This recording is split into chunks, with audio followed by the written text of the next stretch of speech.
Fantastic, thank you. Yeah. So my job here is to basically set the limits within which we can, from a Catholic perspective, accept the position, right, that human beings are reducible to biochemical physiology. So let me just say very clearly that we can't accept, from a Catholic perspective, a reductionistic view of the human person. However, what is clear in the tradition of the Church is that our bodies are actually part of who we are as persons.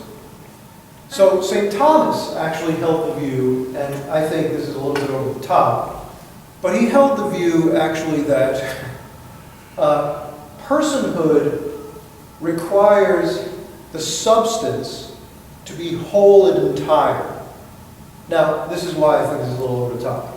It's because on this model, when you die, you have an enduring, from a Catholic perspective, clearly, right?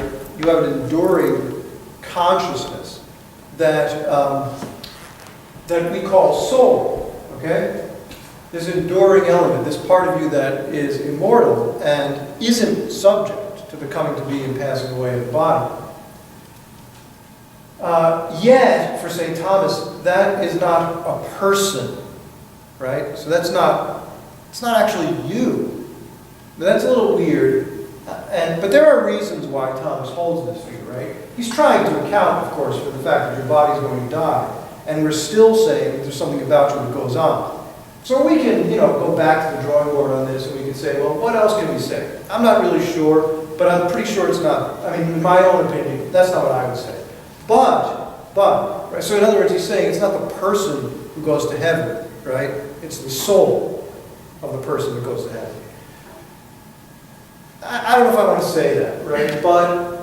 But the point is that we're saying that there's something about you that isn't reducible to the body. Nonetheless, your physical makeup is actually part of what we understand about you, right? So what I'm saying is, what it is that Thomas is driving at is something I still want to affirm. I just don't want to come to the conclusion that he comes to, where he says that weird thing about when you go to heaven, it's really your soul, it's not exactly you. That doesn't get worked out until the resurrection of the body, right? And then we're good, because then the body is restored and the whole person is there, right? But what we do want to say is there's this element about you that transcends the merely physical, and yet is actually in very radical ways shaped by its physical origin. Okay? Now, in the history of the Church, we have this idea called the capital sins, right? The capital sins. So do we know what those are? Right? We usually group them into like 7. Pride, greed, envy, lust, right? That kind of stuff. Okay, so what is all this about? Well, I've taught moral theology more times than I can count. And I've covered these things a million times, right? So here's basically the way I would put it.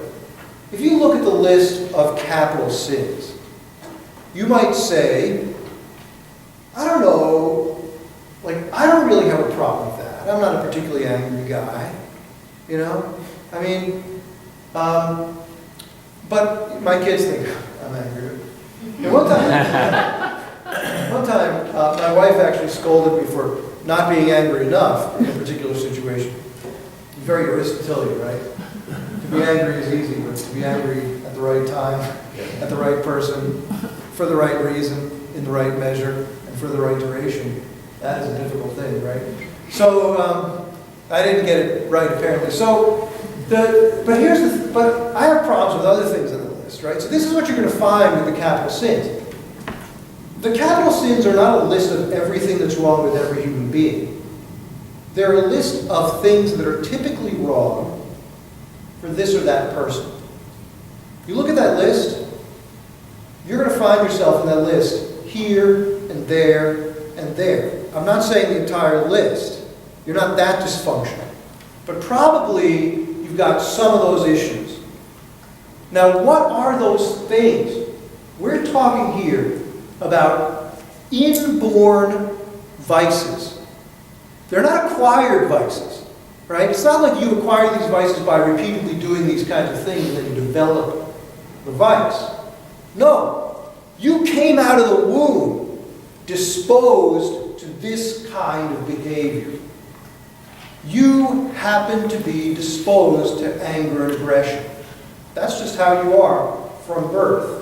That's your particular cross to bear. And probably a couple other things too, right? You see what I'm saying? But you don't have a problem with everything on that list, probably. You see? So we care about these capital sins because we look at them and we say, oh, I recognize these tendencies in myself. This is where we get now to that robust agency, okay, that we were talking about. I can see I have this tendency, but I'm not controlled by that tendency. I could be controlled by it if I'm not sufficiently reflective about myself.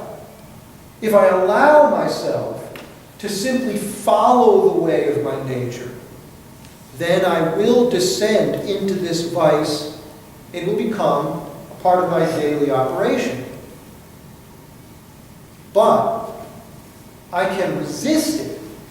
And that resistance begins with my awareness of it. Okay? So, is it true that our neurobiology, in a sense, dictates our behavior? Yes and no. I think we can say that there's a correlation between some of the neurological findings and the teaching of the church concerning the capital sins. Basically what we're saying is you're just disposed this way. But to move to the conclusion that this means that you're destined to behave this way, to actually move from these natural inborn vices to a thoroughly vicious life, that's a move that goes too far. And I will tell you how that move is made. That move is made through a logical fallacy, which is, in fact, rather common today. Okay, so if you study philosophy, you may have encountered logical fallacies. The most common one, probably, that we encounter is the ad hominem, right? This is the abuse of the person. So I don't like your idea, I just attack you. I mean, just, read any news story today, and you'll just encounter ad hominems from the beginning to the end of the article, right? That's basically all the news is now, at least as far as I can tell. So, ad hominems, right?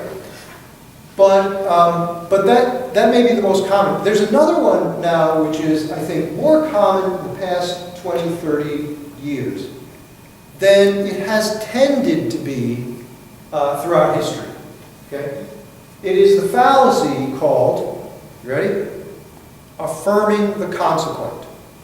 Yeah. So this is basically the fallacy of concluding the very thing, right? That, how can I put it?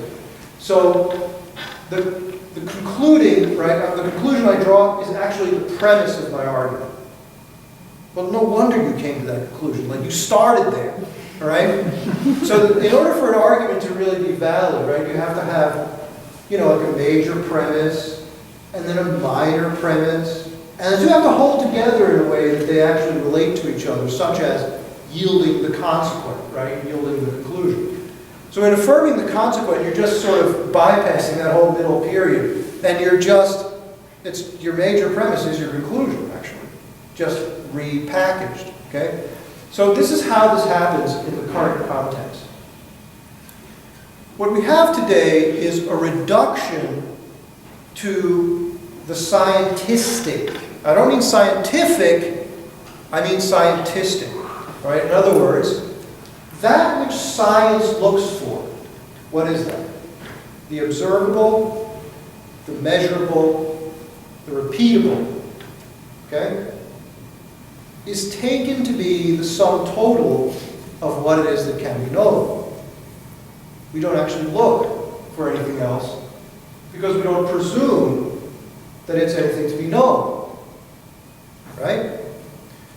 From this perspective, it's no wonder that having observed that there's a neurological correlation between, right, there's this neurological structure and then certain behavioral outcomes.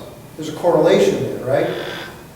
That you conclude that it's determined by the neurology. You see what I'm saying? You see, because that's all you're actually looking for.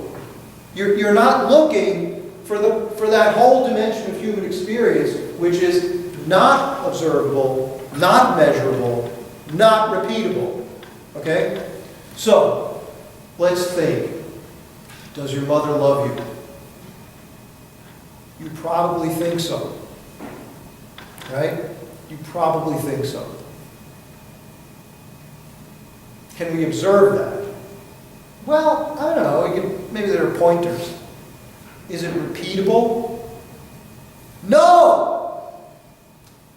It's not at all. The way your mother loves you is not the way she loves your siblings. Any of them. The love that your mother has for you is unique. You see? It's a unique relationship with a unique manifestation of the act of love. It is not repeatable. Is it measurable? If you have to think about that, you haven't been paying attention to your life. Okay? Is it not real? Okay, if you have to think about that, you need to see Dr. Millett. Okay? You see what I'm saying? In fact, the vast majority of human experience does not fall under the purview of scientific measurement and observation repeatability. It does not. Okay? So what we've done here is we've simply taken the scientific method and we've absolutized it. The outcome is, of course, that everything we find is merely the repeatable, the observable, the measurable. That's how you end up with this conclusion. Does that make any sense to you? Right? That's how you end up with this conclusion. Now, I'm here to tell you, as a theologian, that is not kosher. All right? So, here's what we have to come back to, okay, from a theological point of view. God placed man into the hands of his own counsel. There really is this thing called freedom. And check this out. You experience that all the time. So this is what the neurological reductionist is asking you to do. He's asking you to bracket your entire experience of being human. Okay? To just bracket that. And to say, oh, but, because we've done these neurological measurements, that's all there is. Now, when I was studying for my doctorate, I took up a discussion in the thought of John Paul II. Now, John Paul II, you may know, is a phenomenologist, among other things. He is a phenomenologist, okay? And I know there are people who say he's not a phenomenologist, but I quote his words to a colleague after his consecration, his elevation to papacy. Right, in a private meeting, he says, my work with the society, that is the society, the Phenomenological Society, that they were involved in together, my work with the society will have to come to an end now that I'm in my new responsibilities. However, I want you to know that I will always consider myself a phenomenologist. Okay, there you go. He's a phenomenologist. Now, what is that? What is that? Okay? A phenomenologist is a guy who does basically what Aristotle and St. Thomas were trying to do, but sort of, like on steroids. So, you're looking out the window and you're asking yourself, what is it that I find in my experience of the world? How does my experience of the world communicate to me some truth about the way things really are, right? Now, this isn't a new thing, right? I'm saying this is not a new thing. Aristotle did this, St. Thomas did it. The phenomenology thing, though, is about refining the method of observation, okay? And to really kind of probe deeply into what's embedded implicitly in our experience. So here we begin with the experience that people have of being responsible for their actions. In fact, every human being has an acute awareness of personal responsibility for their actions. And also, I would contend, an acute awareness that their responsibility for their actions faces certain determinate limits. People have the experience of being overwhelmed with passion, for example. Right? They simply reacted and behaved in a way that in a more sober moment they would never have countenanced. Okay? People do this all the time, right? Then, after the experience, they settle down, they return to themselves, they collect themselves, and they experience remorse. And what then goes along with that? A desire to reform, to repent, to turn away from that other mode of behavior that is untrue to their intention about who they wish to be. Right? They recognize that in fact, I am that person, but I don't want to be like that. I wish to orient my life in a different direction. Okay? This is what conversion is all about, right? So, if you have any experience like I do with sin, you probably have noticed that you have been through periods in your life in which you had experience like this. I know the good that I ought to desire, but I do not, if I am honest with myself, desire. Okay? St. Augustine is famous for this, right? He prayed to God at one point along his conversion.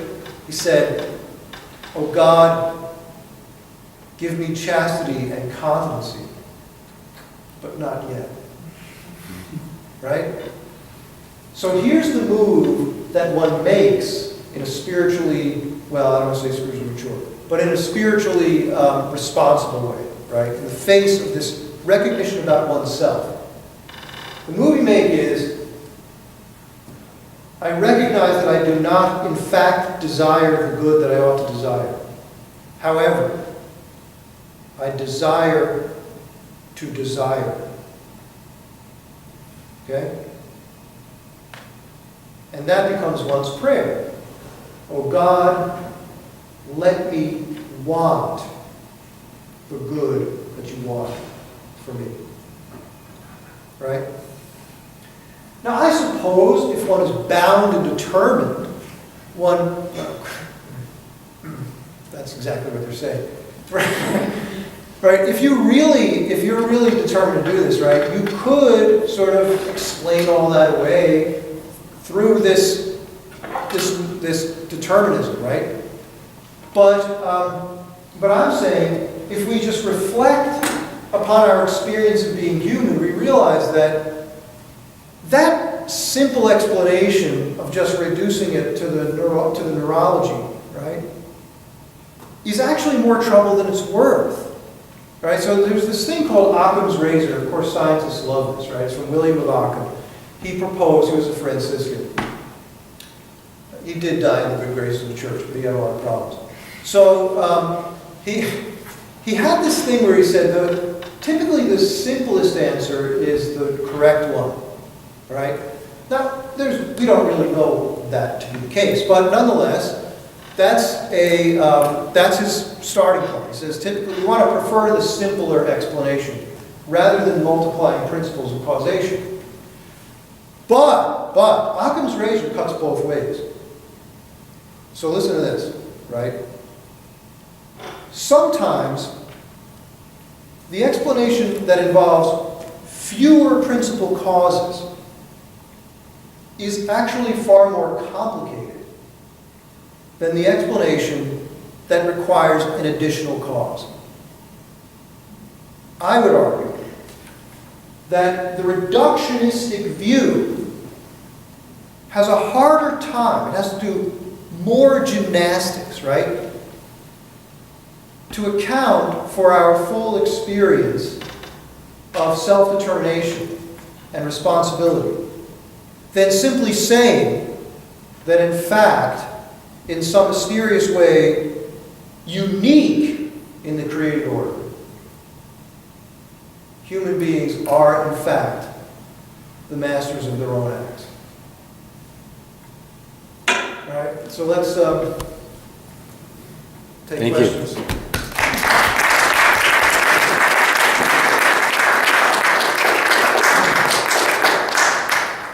Well, come on up, and thank you both for tag teaming like this. That was fascinating, and it was a great mixture of science and philosophy and theology. So that was really great for all of us as an audience. So can we take questions from the audience? Anyone at all? And all questions will be helpful to bring this talk to life.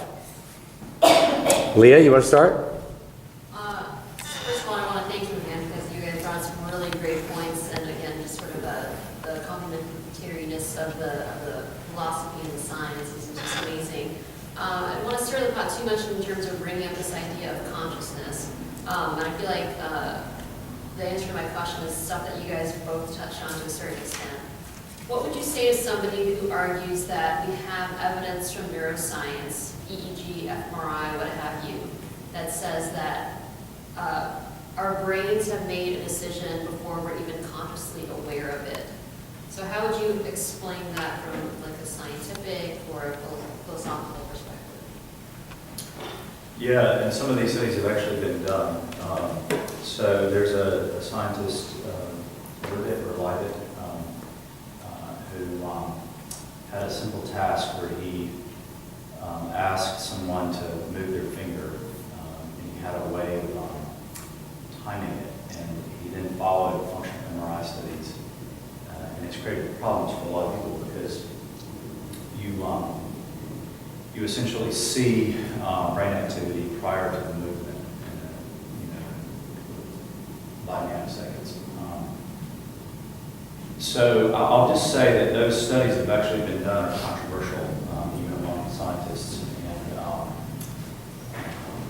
there are alternative perspectives on them now. I think that I thought that last point that you made was really brilliant about a simple account of reality and our experience would be to have this notion of agency.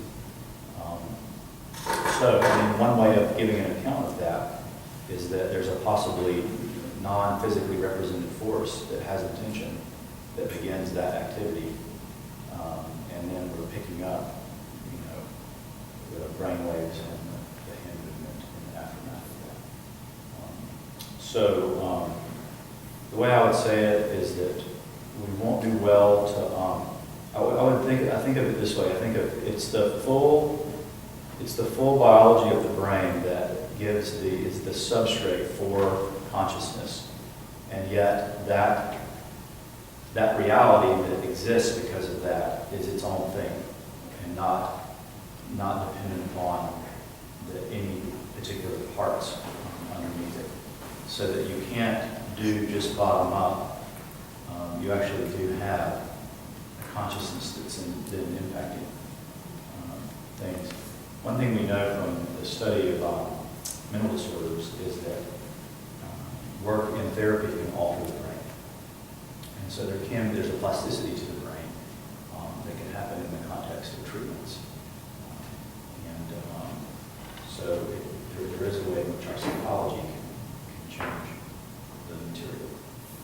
I don't know if you would add to that at all. No, your explanation is similar to the one that I would have made, which is basically, I mean, look, I have this experience. okay? Sometimes you're in bed, you know, and you're sleeping on your arm, right? And your arm like totally goes to sleep.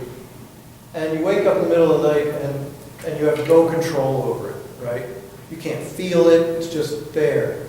And you're like, what is that thing? Oh, it's my arm! And then you try to move your arm, right? And you have to really think about it before the physical action actually occurs. Well, this corresponds to this finding, except at a much slower pace, right? Not nanoseconds, but seconds, okay? Before you can actually make your arm move. You're really thinking about it. I have that experience as part of my experience of being human.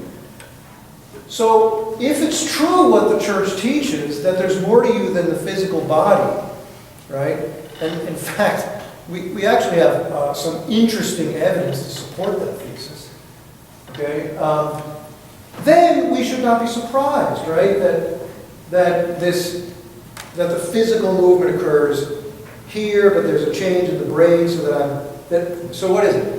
It's not the will that wills, it's the person that wills, right? And the faculty that we call will is the ability of the person to choose. You see what I'm saying? So, do you get what, it's not merely, right, that you have this, it's not merely the constituency of the body, okay? But the person, right? The center of consciousness, the center of agency, that is responsible for the actions. And that's basically the affirmation that we make about the human being from a Catholic perspective. And I don't find it at all troubling or surprising to hear that that's the sequence that we observe. So I've got one thing to add to that then.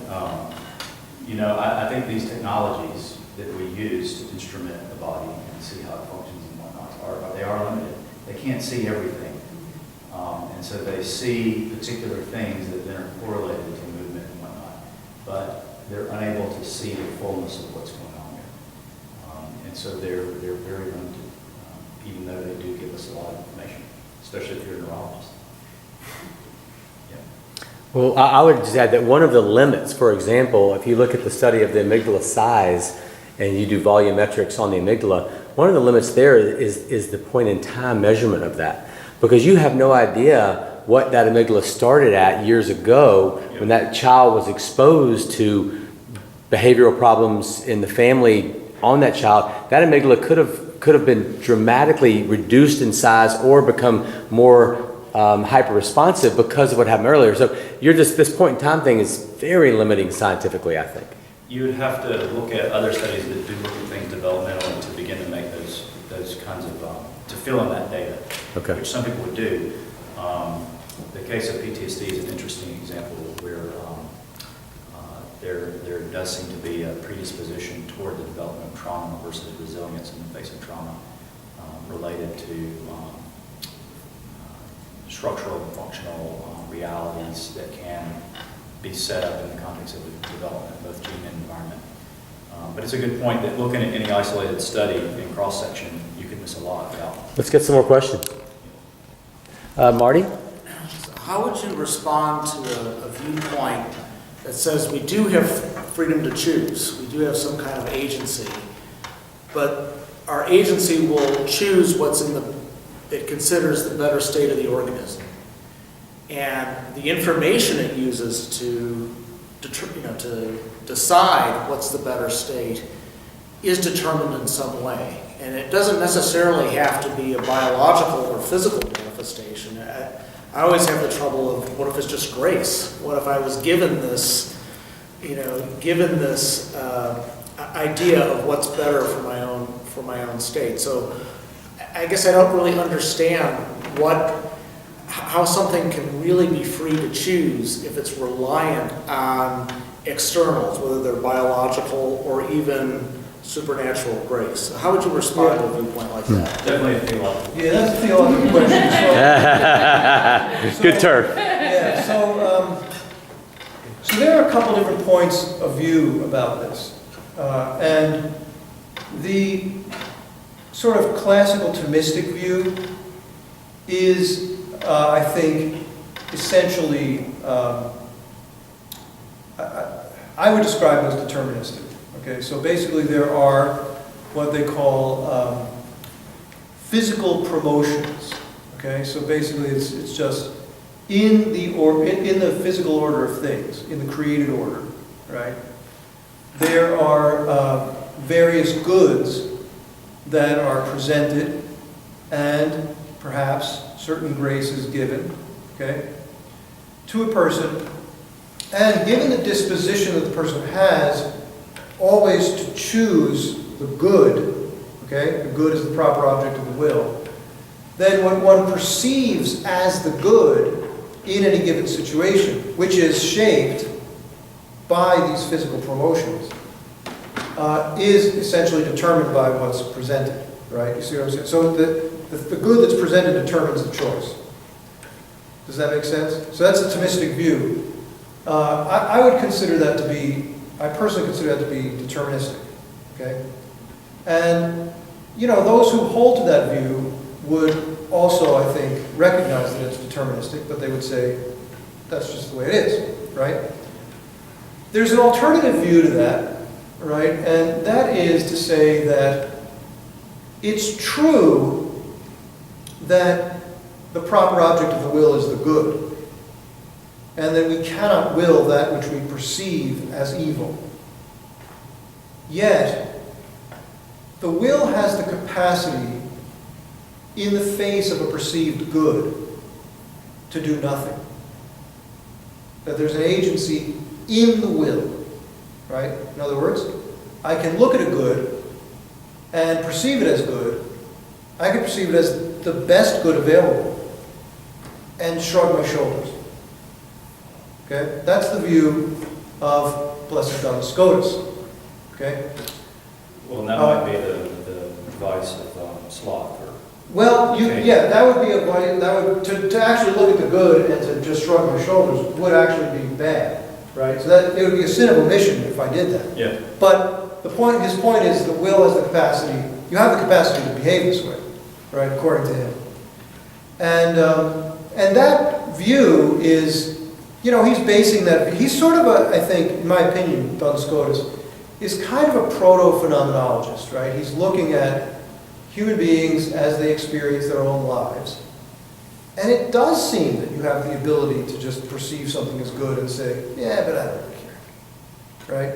Or to see something as, you know, grievously evil and just not be moved, right? Not be moved to repudiate it, right? That's Scotus's view, is that you can do that. So, yeah, I mean, your question is basically, it comes down really to the very concept of what it means to be free, right? What freedom actually means. And here what you have is competing definitions of freedom, right? So there's a view of freedom in which we would say, right, that, so this would be the Thomistic view, and I'll see if I can get this right, right, that the freedom is simply that the agency of response to the stimuli is consciously, you're consciously aware of it, right? That's what freedom basically is. Essentially a psychological state. Which you could accept or reject. Well, no, for St. Thomas, right, the acceptance or rejection of it, right, is the psychological state that we call freedom, right? Where for